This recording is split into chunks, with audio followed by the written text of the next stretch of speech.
It's Blackness.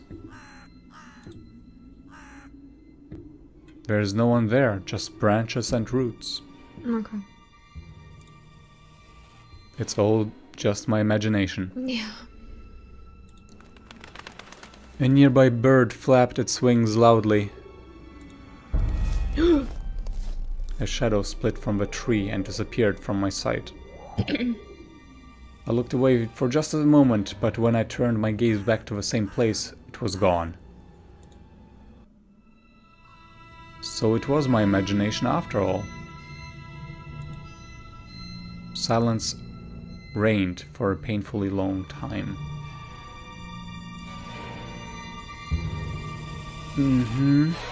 Wait, what? Are you in control? No. My muscles were tightly sprung. My heart was beating somewhere in my throat. Any noise, any little movement, any small whisper from the thicket, and I'd sprint. But nothing of the sort happened. I looked at the mitten once more. Oh, take or run away. Anything else we can do? No, I guess no. not. We should totally take it. Let's go and die. I decided to take the lonely mitten from a branch. Oh crap. Vova! Oh, I was right.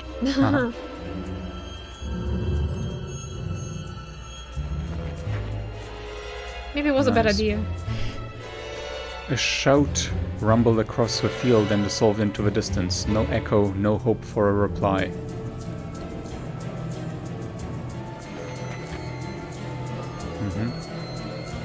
Well, should I do something? I don't know. Oh. I stepped towards the bristly trees and tried to claim my find. It didn't budge. What? I pulled harder. The branch cracked and the mitten tore off, landing in my hand with a squishy sound. All too heavy, wet. The hand was still in it. I squeezed it without thinking and something dark spilled from it, forming a tiny string between the mitten and the snow. Maybe you're right. Steam rose from the snow pile. What? Ugh. Yum. I froze in place, studying my palms in disgust.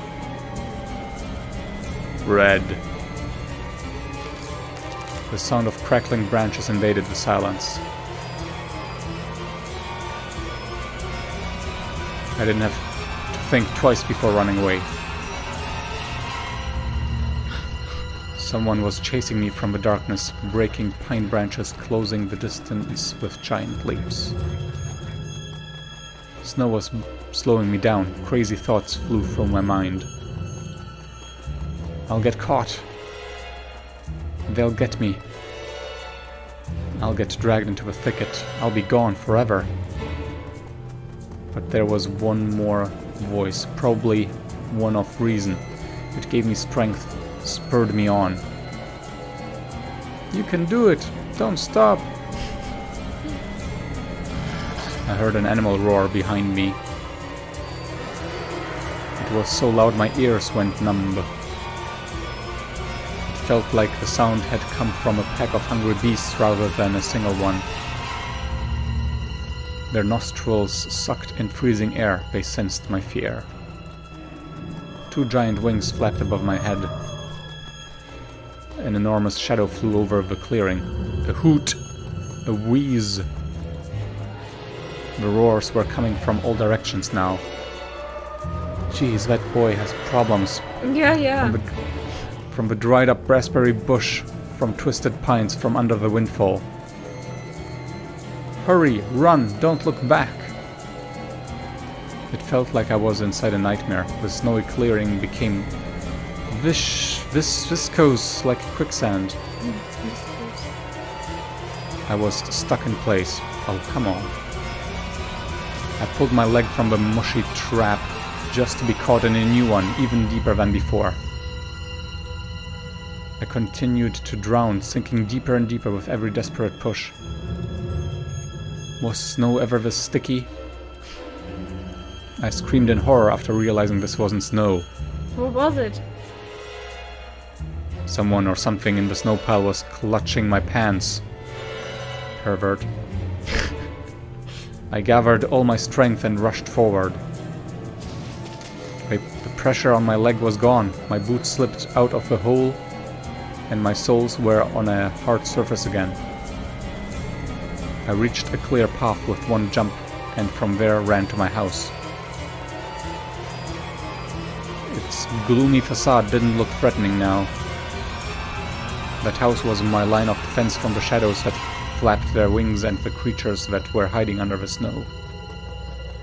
I tripped over the doorstep and smashed into the door. In all my hurry, I still managed to notice the claw marks. As if a dog was striking the wood with its paws, demanding to be let in so it could escape the cold. I hadn't noticed these marks when I was leaving. The heartbeat in my ears was much louder than my surroundings. I couldn't hear whether someone was following me or not. What if they were already in our front yard and Mom had locked the door? Drowning in fear, I pulled on the doorknob and it obediently gave way.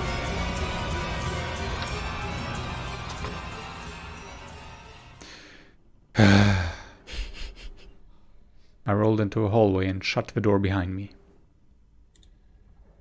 Porch planks creaked as my pursuers ascended the stairs. Oh. My finger slipped off the lock and I couldn't click it into place. Oh. I gritted my teeth and pulled hard on the iron knob, whipping it between the boards. I stared blankly at the door. Someone was standing on the other side of a pitiful, flimsy barrier that was probably less useful than blankets. Wheezing breath reached into the house and crashed at me in waves. It smelled of pine and sweat. Mom peeked out of the kitchen and chastised me with the same frigid voice she always used when talking to Dad. What exactly didn't you understand when I told you to never slam the door? I didn't mean to. I snuck a glance at the door. The smell was gone and the breath was too, if there was someone in the first place, of course. Here, mere 5 meters away from Mom, my fear was slowly weakening, melting like snow in spring, and with it the last bit of strength I had left my body too.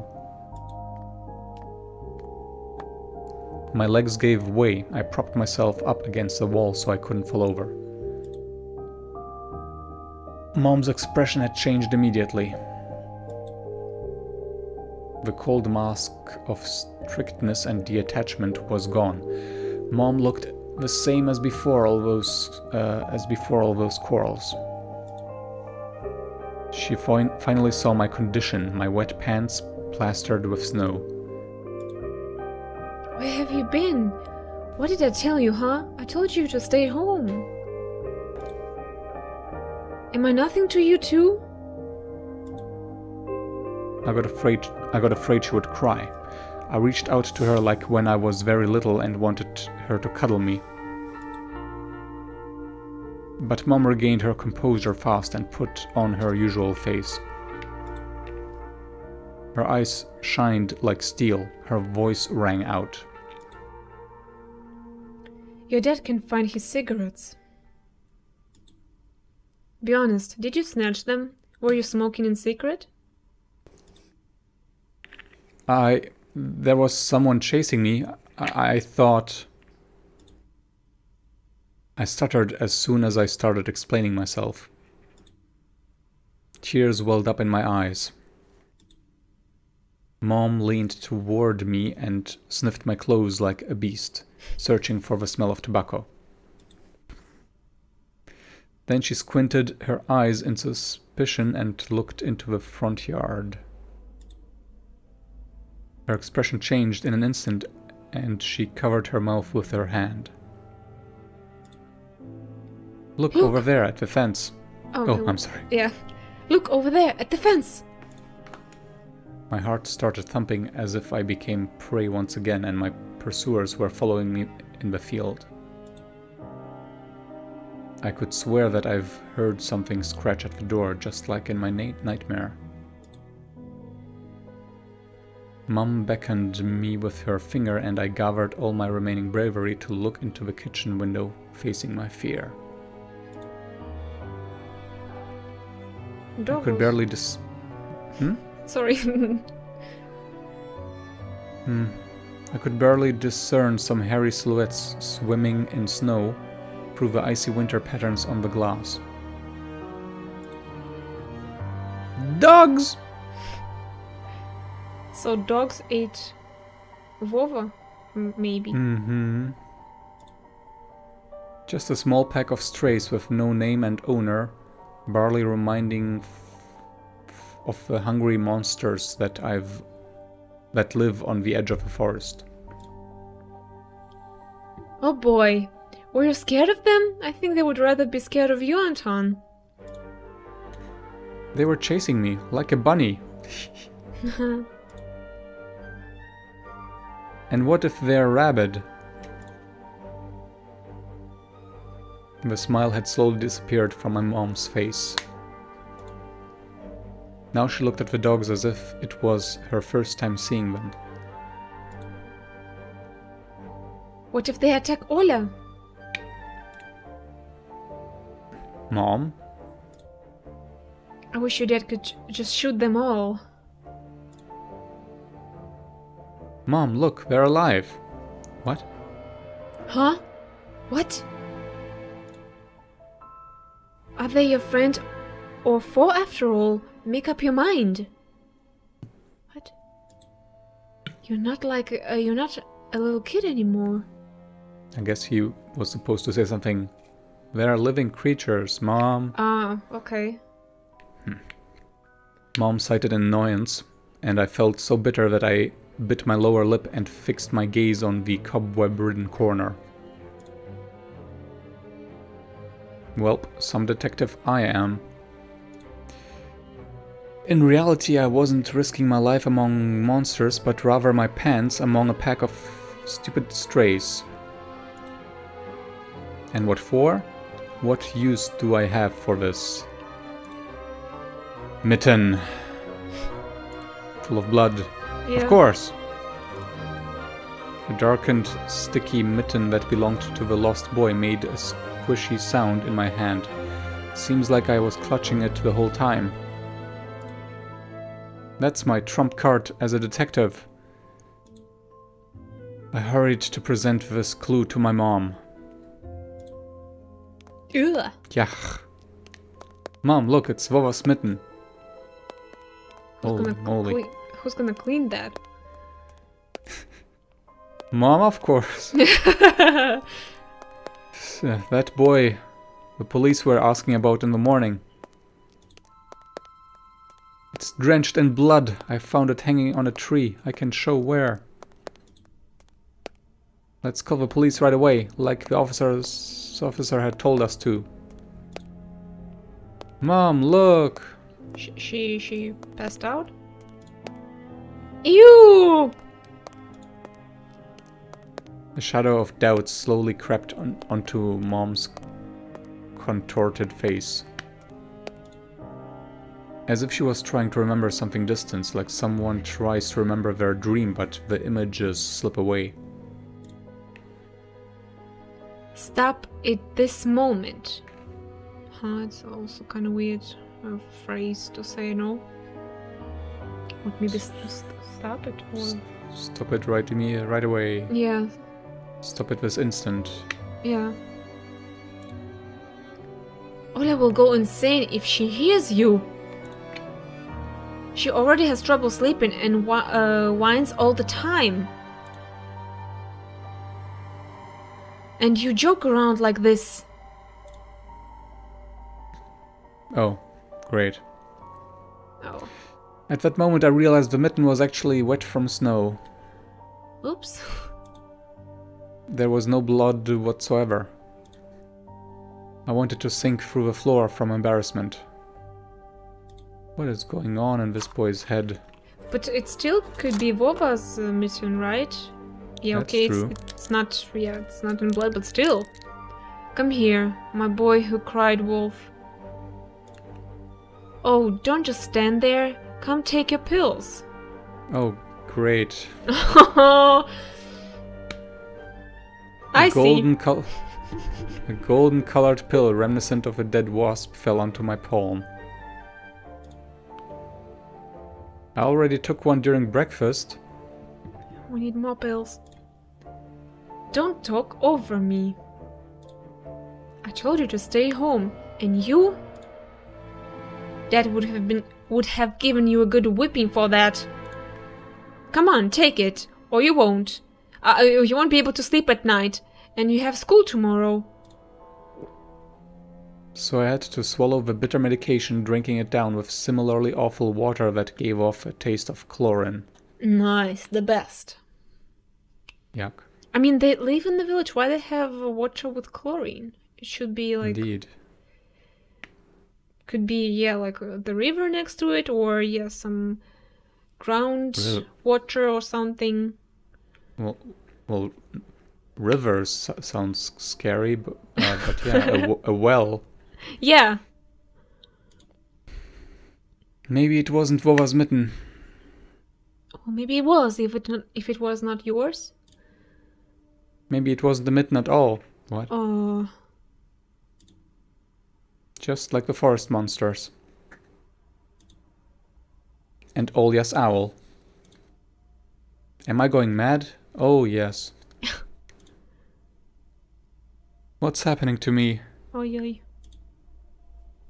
Either the pill had an immediate effect or my over-exerted brain didn't let fear inside anymore.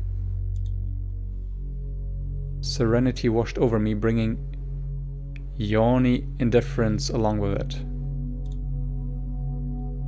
Anton, you done? So you can do it when you try.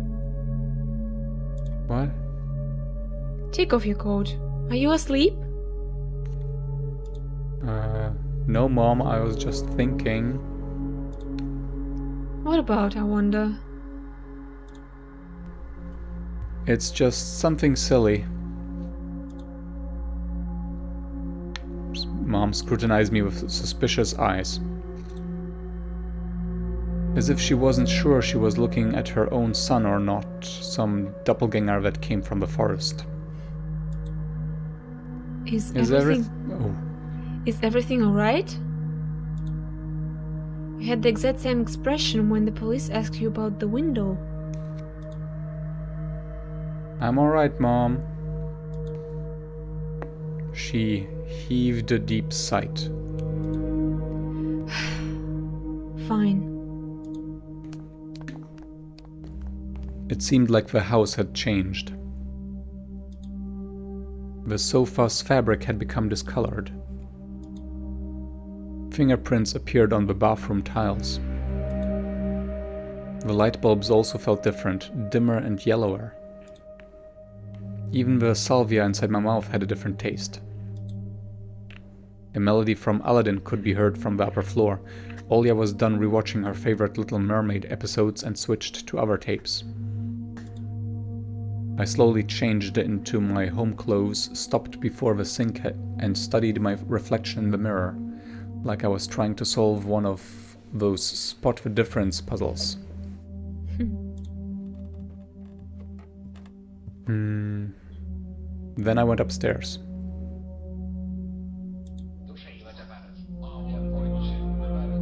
Jafar's and Lago's voices died down. No, it's Yagos. Yago? Yeah. It's a parrot. Ah. Yeah. You didn't see Aladdin? Oh yes, sure I did, but I didn't remember his name. It's Yago, yeah. Jafar I did recognize. Yeah. I walked past Olya's bedroom and slipped into my own. Oh! Oh, finally. My Triceratops figurine. I know all about all sorts of dinosaurs. Velociraptors, Afroneraptors, Hypsilophodonts. God. I remember going to the movies to see Jurassic Park back when we still lived in the city and taking pictures with the T-Rex in the hall.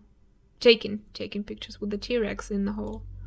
I turned its head and roared. It was awesome. And next to it was a Robotech transformer. I love this cartoon. When I jet fighter speeds up in the intro, among the sounds of Blasterfire, you know, your next 20 minutes will surely be amazing. Zentrayedi space station is captured. Rick, get ready for the battle. I don't know this show. Do you know? I know nothing about it. Maybe I watched some episode randomly. Okay. Monsters, ghosts, UFOs. The Encyclopedia of Paranormal Phenomenon from Rossmann Publishing. I've learned about the Loch Ness Monster, Medusa Gorgon, and Bigfoot from there. Ola is always scared of the book. She could barely handle sifting through the monster and alien section with me, but the middle part where they start to talk about ghosts really freaked her out. I even remember hunting ghosts after I would read that book. I measured the distance between items on my table every evening and checked if they moved due to some supernatural force come this morning. They didn't. But to be honest, what was I expecting? To meet Casper the ghost? Yeah. I've dreamed of becoming an artist since Dad bought me my first comic book. Fly magazine was the coolest. I especially liked the big space-related edition with alien monsters and that funny episodes about Gendarme. Gendarme. I started drawing all kinds of stuff since that day, and I seem to be getting pretty good at it. One of my letters even got published in Fly once. Maybe someday they will even publish my comic. Cool. The forest didn't look as grim during the day. Entangled tree branches in the distance and the snowy field between our house and the forest brought sleepiness to my eyes. But sometimes I would still catch myself looking in the window at the icy treetops instead of doing my homework. So, okay, can open that. One of the drawers was empty. I hid the mitten there. The simple action drained the last bit of strength from me. I sat on the bed, and only then I noticed there was someone behind the curtain. It's probably Ola. My tired hand dropped to the sheets. Whether it was due to medication I took, or the stress I underwent, the room began to contort as if the wind was blowing the walls out like a pair of sails. The room's corners bent and undulated. The only stable thing in the whole room was the figure between the windsill and the curtains. A flimsy piece of cloth was stuck to my hidden visitor, just like a servant of sorts. Oh, you read. Ola? Who else would be standing there? I stood up and licked my dried up lips. Yeah, Olga, it's so funny. The silhouette was unmoving. It was enveloped softly by the curtains, and if there was a thick layer of darkness there, not a human being. I reached toward the curtains. Badum beat my heart, controlled my medication. The wind sang in the field with the chorus of voices. For a second I wanted to return to the bed, just lie down and watch the person behind the curtain, knowing full well they were looking back at me. They are looking without blinking, waiting for me to fall asleep. Plastic rings rustled against the holder when I pulled open the curtains. Gotcha! I knew it was you from the beginning. No, Yuri. A blindingly bright halo lit up above Olya's head with a setting sun as a background. My sister was shining. When she was just a baby, Dad always used to say she was shining with happiness. I always retorted, "But Dad, she's not some flashlight." But I brought her to the window one day and sunlight poured on her smiling face. I felt like I was holding a child woven from light. I saw everything. Oh, really? What did you hide? She was just like my mom when she was little, before she put on her sad mask of tiredness and switched to her commanding tone of voice. It's nothing, just... Olya ran up to the table, her eyes round, and asked. You stole something and hid it there? Are you a thief? What? Don't be stupid. I didn't steal anything. A clear image came to mind, that mitten hanging from a tree branch.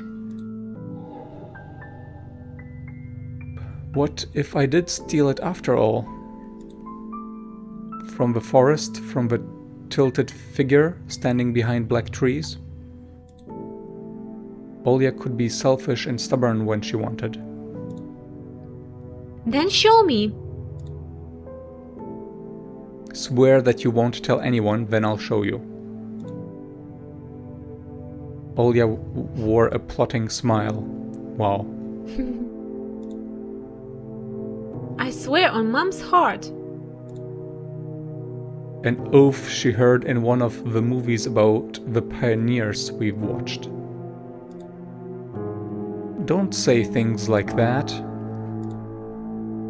Olya nodded and made a gesture with her hand, locking her mouth with an imaginary key. She was filled with curiosity that was splashing in her giant eyes. I opened the drawer and Olya leaned in, holding her breath. It looked like there was not just a simple mitten, but some sort of exotic critter. Is this someone's mitten? She said that as if she couldn't understand what she saw. A certain boy lost it and got lost himself. Now you do understand how dangerous it is for kids to wander into the forest, right? It must be really cold out there. Will they find him? They will. The police are going house to house, showing his photo to everybody. Olya traversed the room with care and pressed her tiny palms against the window. And why they're going to houses and not the forest? Are they scared? The question caught me off guard. Again. The police aren't scared of anything. Yeah, right, flashed in my clouded mind.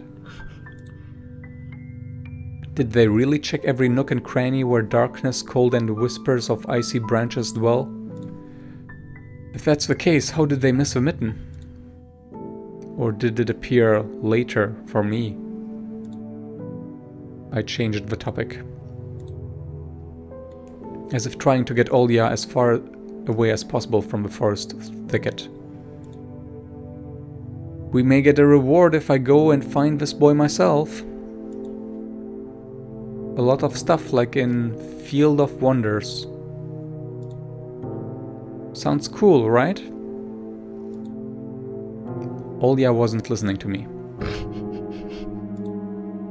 She was piercing the forest with incredibly adult eyes, uncharacteristic for her. What if they all got him? Nonsense, an owl won't be able to lift a human. Ow. But you know that. But you know what? I was picking my words with utmost care. I forced them out of my overexerted brain. Stay away from the forest. I think it's, how should I put it? It's cursed or something. Just like in the fairy tale. No, not like that. More like that spooky tape Mom and Dad are hiding from us. What?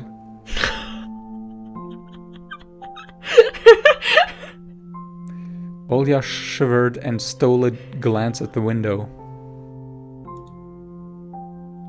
I saw you running away. Someone was chasing you. No, it's just I was hurrying back home so Mom won't be worried. As I looked at my sister, my heart was tearing apart. She was so fragile. It was so easy to stifle her light. A gust of wind and her small fire would be gone. You're lucky.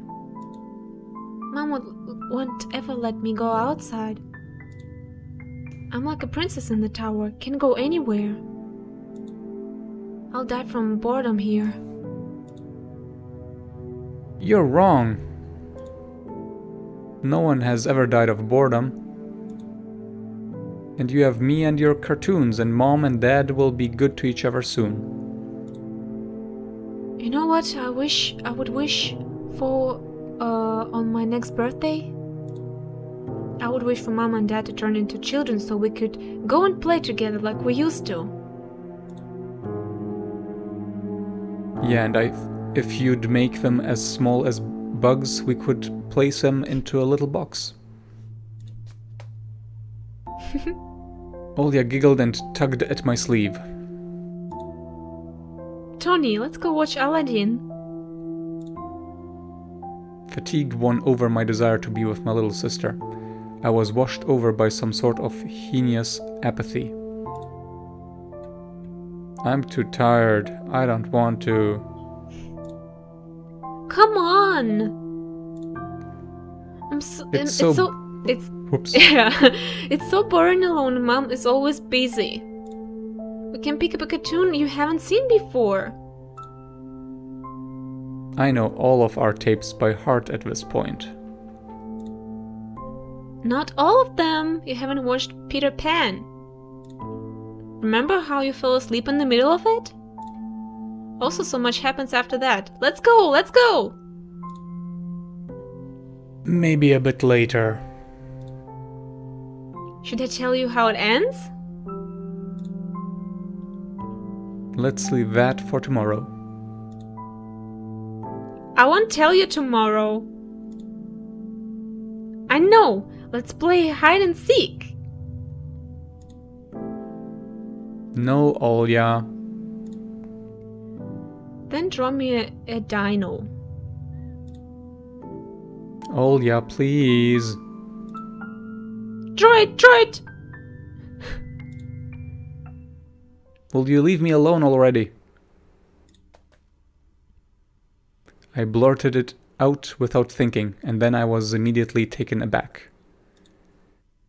I'd never screamed at my little sister like that. Olya stared at me in shock.